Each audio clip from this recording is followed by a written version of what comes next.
An actor Dateline hired is pretending to be a 13-year-old boy. Okay, he should be making the turn on Westminster and onto High Point. He's been on the phone giving directions to our next visitor. How you doing, Stanley? Doing good? Tough drive? A little bit.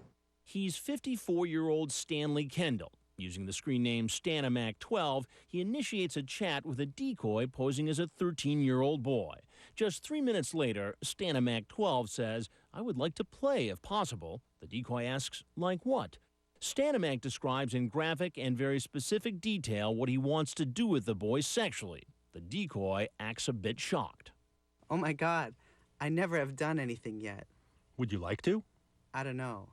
I like younger guys to play with. Do you want to play or try? Oh, okay. I'm 13, though. That cool with you? As long as you don't call the police.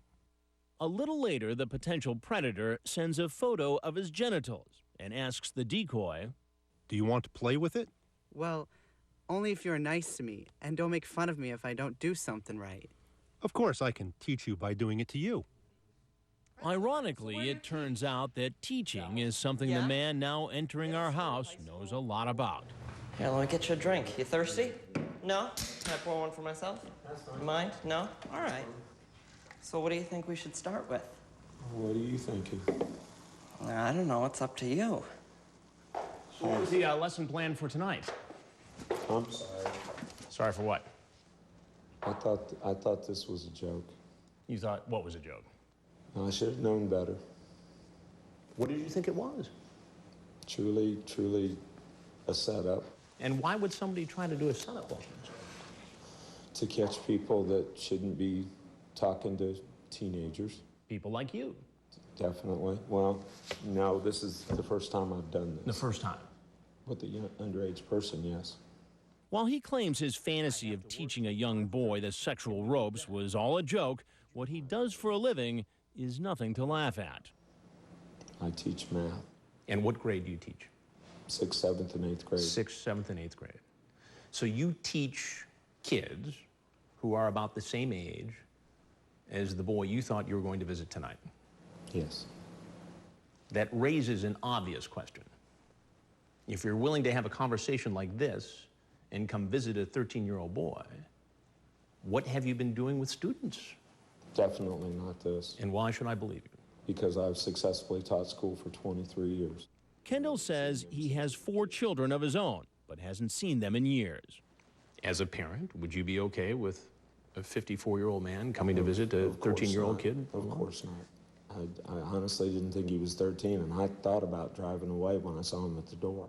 And like so many other men in his predicament, he brings up religion.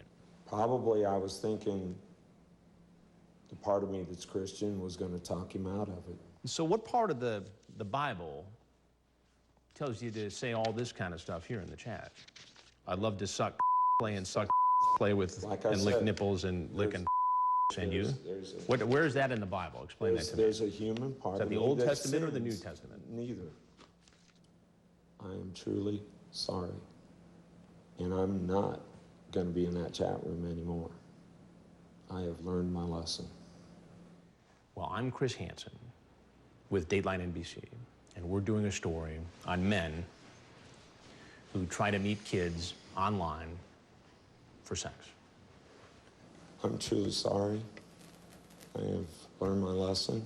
Thank you for helping me with it. I am an excellent teacher and want to stay that way. But it's doubtful he'll ever be back in the classroom. He said he's never seen our report, so he has no idea what's going to happen when he opens that front door. Police department, get on the ground! On the ground! Put your hands behind your back! Behind your back! Just lost my job. Let me just go through this real quick. Detectives search his car and gather evidence. Paper with screen names, directions to the house. Put your feet against the wall here, please. Face the window. He's photographed. And where do you work? Booked. Let's go up this way. And brought in for questioning. For the record, I'm very nervous. I'm shaking. Well, that's okay. Don't get nervous. And this can ruin me. The investigator asks him about his online chat. Again, he claims that people often lie online. In the conversation, I had a gut feeling it was wrong, but I kept going with it, thinking it was a lie. I don't want to lose my job. I'm an excellent teacher, and my principal's going to be so shocked. Kendall is brought before Judge Hayden.